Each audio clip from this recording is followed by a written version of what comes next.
Parizodani injiqligi, u faqat menga boshqa tikuvchilar maqtardi va meni siluetni rivojlantirishga bo'lgan, siluetni ham shu ish qo'lidan kelishiga bo'lgan ishtiyoqim unga o'shani isbotlamoqchi bo'lganman har doim. Ko'pchiligingiz injiq klientlarni yoqtirmaysiz, ishlagingiz kelmaydi.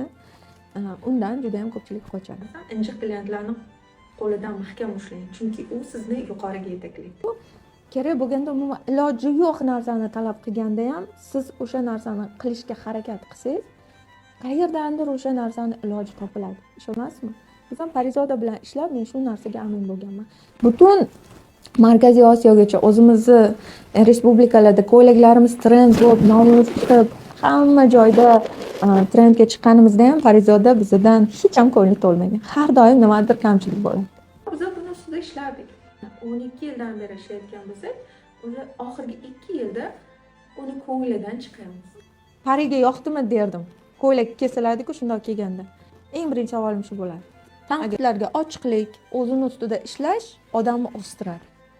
Bu narsa boshqalar uchun vau, qanaqa qilib bo'lsa, bizga oddiy holatga kelib qoldi. Injiq klientlardan qanaqa qilib o'zingizni foydangizga foydalanish haqida ham gaplashamiz. Qaysi joyda, qayerda qanday gapirish kerak, qayerda qanday foydalanish kerak, bu o'rgatiladi.